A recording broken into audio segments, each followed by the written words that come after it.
we are going to have our December Exportia LAB. And so the Exportia LAB is a 30-minute webinar where we tackle a topic about the European market. It's usually short and sharp. And so this month, I thought we would talk about the European market and how we can plan best in 2022. And I'd like to make it quite an open session for people to join in and ask their questions as we go. So feel free to ask questions all around during the entire session. Welcome, welcome to the one that just arrived. And so we're going to, as usual, start sharply on time. So the topic is 2022 in Europe and what to plan for. So my objective today is to share some of the lessons we've learned over the last 2 years working with our customers, helping them to grow their sales in the European market. And from those trends and what we've observed and what we've seen, I would like to help you guys succeed in the European market in 2022 and take some of those learning and share them with you. So that's my objective today. Most of you today in this session know me and you've been on some of those Exportia Labs before, but we have some newcomers, new visitors today. So I'd like to just do a quick introduction. I'm the managing director of Exportia and founder of that business. I have 20 years of sales experience in Europe. This is my specialty. And together with my team at Exportia, we have a track record in building sales with European multinationals. And also we're managing at the moment about 75 plus international distributors to help our customers and working seamlessly with our customers. And I personally built and managed sales team Europe-wide, throughout Europe. What we really do at Exportia is our objective is to help our customers reach their first €1 million in sales and go beyond. And for that, we provide an in-the-ground European sales and marketing team. Welcome to the one that just arrived. Hi, Peter. And so the way we do that is we provide an outsourced sales and marketing team based in Europe. So most of our team is based in Europe. As for me, I'm also an author. I'm currently writing my 3rd book, where I'm collecting export stories in the European market from all around the world. And my 2nd book, The 4 Steps to Generate Your First €1 Million in Sales, was awarded the best Australian business book in the sales and communication category in 2020. Where I come from before I started Exportia, well, I have a corporate background. I used to sell technology solution for IBM to large banks and insurance companies in France. So I managed a turnover of 40 million per year. And then decided to migrate to Australia and to start Exportia, and that was in 2006.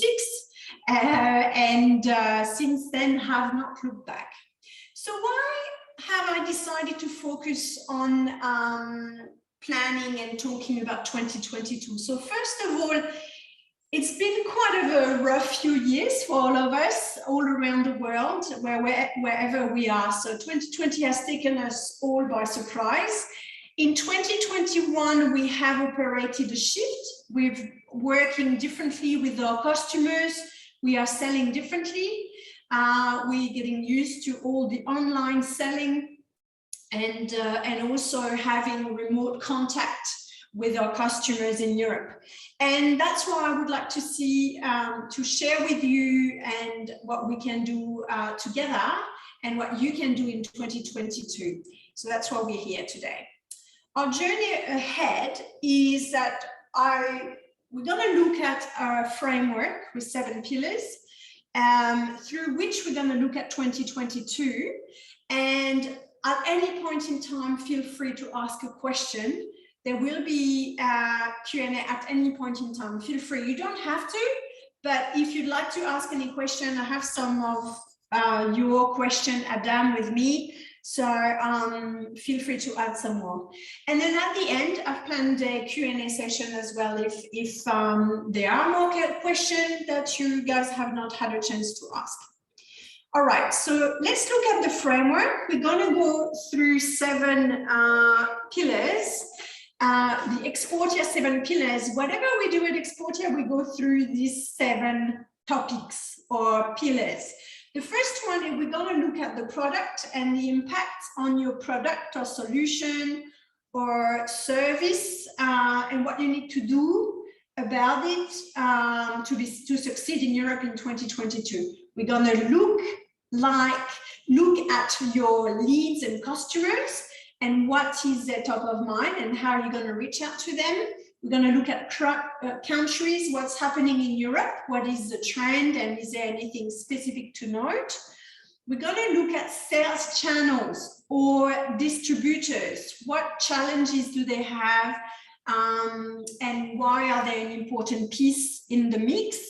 For you in 2022, we are going to look at marketing. What should we focus on to succeed in 2022? And then to a lesser extent, we're going to look at sales teams in Europe and also dashboards, so sales targets and so on. Okay, so through that, we're going to go together through the framework, and I invite you to ask questions anytime. Just do that. Okay, let's look at the first pillar, which is product. And so in terms of product, the fundamentals remain. If you want to launch your product into Europe, you still need to do the same thing as previously. You need to protect your intellectual property. You need your product to comply with the European norms, and you need to have the right positioning against European and international competitors, and you need to know them. That remains the same. I mean, 2022, 2019, 2018, it was pretty much the same. What has changed though this year if you look at your product, is European companies worry about shortages. That has been a top of their concern. There has been shortages in raw material such as plastic and wood, which has kind of slowed down the production. Same for microchips, and I think microchips is a worldwide shortage, and it slowed down production in Europe. So that's something that your future European customers are going to question, and we're going to come to that. Other trend that I've seen and in Europe, but I think it is having talked to a lot of American companies as well, working in the European market. They confirm that this is the same for them. There is a reshoring trend. What I mean by reshoring is that European manufacturers are trying to source and supply products closer to them and in their own country or in their closer region. And that's a general trend. It's not only Europe, it's also US, but really Europe in that term is no exception. So it doesn't help us as exporter. But what's interesting is they're also trying to reduce their dependence onto Chinese suppliers. A lot of them have bought from China to a very large extent, and now to avoid to be dependent, they want to have a more diversified base of suppliers, and that's us. That's us, the companies that are trying to go into the European market. We come from different countries, and that's where we have an opportunity and to be a new suppliers for the European clients. And the way we do that is the opportunity for us as new entrant in the market is to demonstrate that we are a reliable supplier. The question you will be asked will be, can you supply? Are you dependent on your suppliers, or have you a strategy to overcome shortages?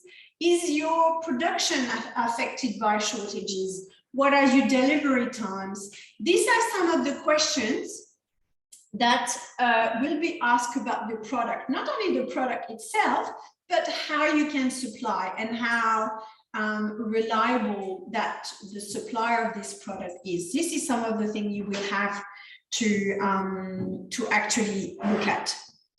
Second thing, the European Union has a very strong target for the to be sustainable, the European Green Deal, and this package aims at reducing by 55% the greenhouse gas emissions by 2030. So the goal is to make Europe the first climate neutral continent by 2050. And what does that mean? That means that in terms of your product and your business, you're going to have to demonstrate that your product is sustainable or has been sustainably manufactured, and buyers in Europe have to demonstrate that the products that they buy are sustainable as well. So they're going to ask you for your policy around sustainability,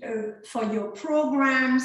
So sustainability and supply will be two key things that you need to look after to succeed in 2022. Is show that you are a reliable supplier, show that you are a sustainable supplier. In terms of the leads and the customers, and feel free to throw some questions at any time. Leads and customers. So as a general trend, the pandemic has taught us that we need to have a diversified profile of customers, not just rely on one type. Some industries in Europe have suffered more than others. For example, in the industrial area, automotive has suffered quite a lot. In the hospital market, elective surgery has suffered a bit more. We've seen a lot of the dental market suffer as well during the pandemic. So it's good to have a diversified base of target industries to future-proof your business.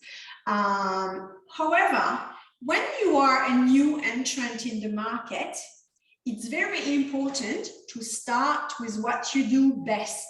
So where are your best industries? Where do you have a track record? And be very focused. Then down the track, once you build some traction, then you can actually diversify your base. So okay. What's also important as a new entrant into the market is for you to maintain direct contact with your end users.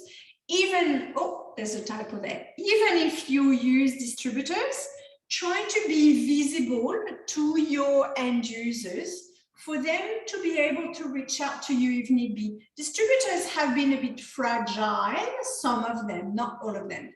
So it's good for you to be identified as the source of the product and not to leave it only to the distributor. So direct contact with your end customers is something that is quite important. Keep an online sales process for 2022. Assume that you may not be able to visit customers and distributors. So assume that, and have the ability to sell online without visiting or without your sales team to visit physically. So plan some remote onboarding of new customers, training and customer support remote. Some of the European, so my team based in Europe, they have, for example, in the pharma industry, in the chemical industry, obviously in hospitals as well. They've not been always, even in steel plants, they've not been able to visit customers on site. They've been asked not to come on site. So we've worked a lot remotely through web demos, through Zoom like we are doing today. And so that will continue throughout 2022, as there will potentially be some lockdown from time to time. And so therefore we need to still plan for it and be ready for it. I think most of agile and smart companies are nowadays.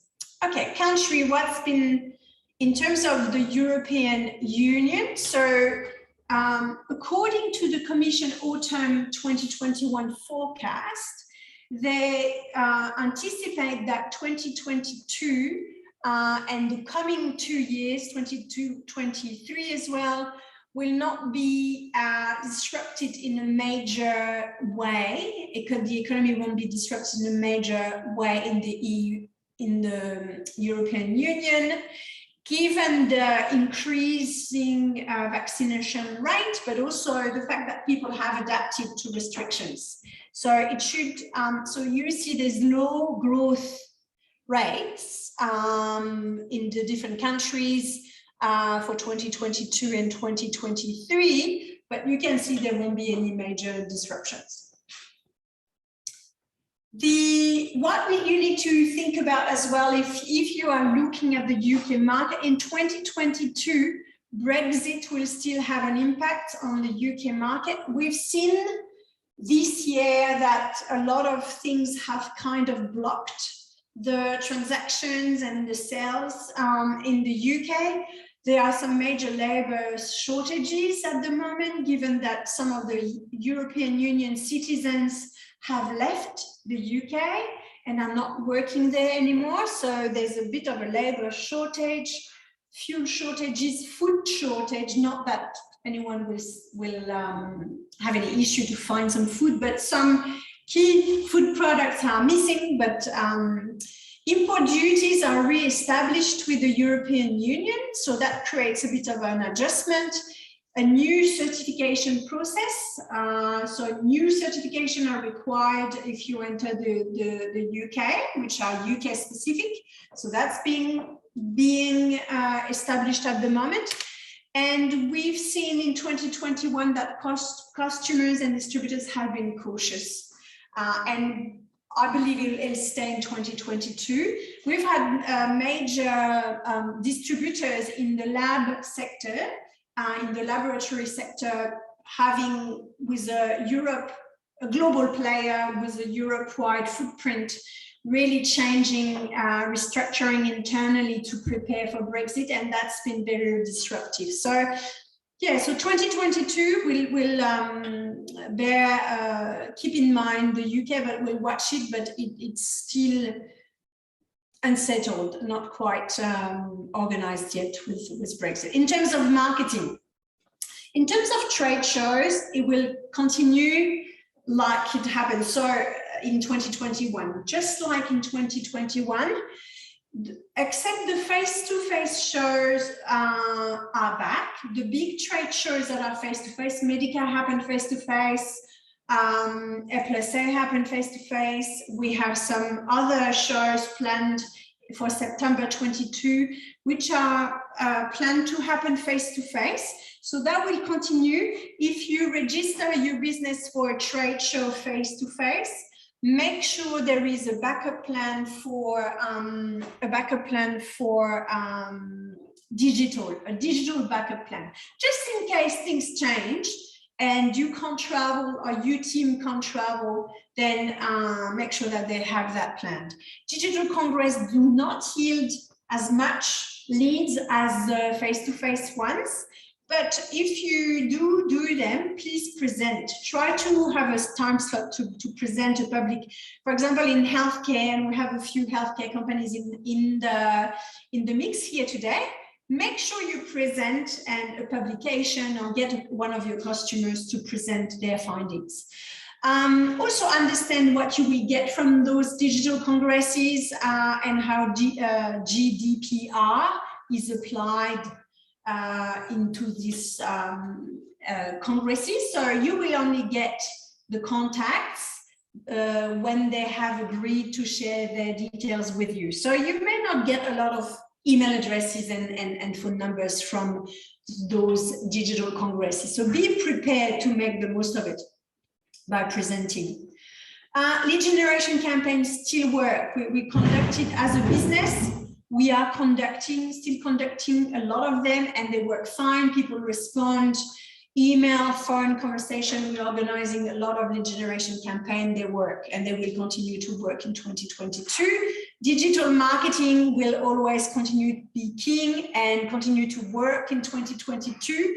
Everybody's very hyper connected. And Europe is no exception. Europe has really switched online in a big way. So use videos, optimize your website, have some content online that is optimized to be found, and social media campaign worked really well. So continuing that. Sales channel and distributors. I know some of you are looking at setting up distributors in the audience today. So let's talk about distributors. So the European distribution remains a strategic piece for non-European businesses entering Europe. And the reason for that is they're going to be your channel and your face in the market. So they're very important. And I think what we'll continue to do with distributors is we will continue to actually make them go through a vetting process. We have kind of a vetting process, a selection process in 5 steps. And I've presented a few times on this 5-step selection process. We profile the distributor, we select them, we go through selection, we engage with them, we activate them, and we manage them. If any, I'm happy to share with you our 5 of distributor email series with you. Anyone interested, we'll put it in the email follow-up. You can get access to that. We can register you if you'd like. So that won't change. We'll still go through the same. The only thing with distribution in Europe is the traditional distributors. Sometimes they've struggled to adapt to a hybrid model. And what I call a hybrid model is selling online and selling offline. So, sometimes some customers, you will be able to visit them, to show them a product. Sometimes you won't. And so the traditional ones have not. Traditional distributors have been surprised that their sales reps had to stay at home and could not visit their clients, and therefore they've struggled to adapt to sales. So in traditional industries, they've not shifted online as much with online marketing, online webinars like we're doing today.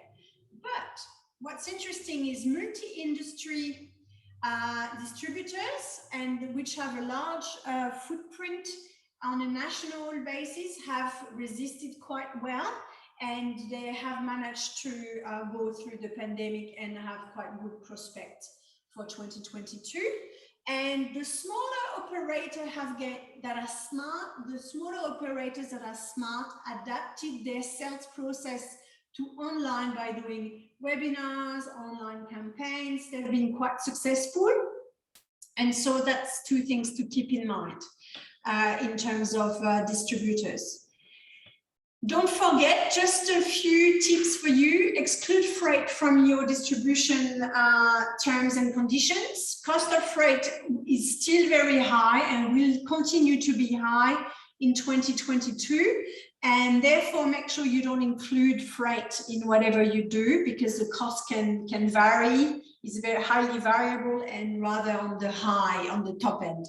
So make sure you do that when you negotiate. Due diligence with new distributors. As I said, some of the distributors have been a bit fragile and I've found it hard to adjust. And therefore, you can take them through few things. The good old method, make them pay in advance before they get the shipment, is a good way to test them. Credit checking is also a process that is quite classic. I mean, there's companies that specialize in credit checking. And then request references. Do they have suppliers that you could request their references to check that they are good, they pay well, they pay on time. That's another way to do due diligence.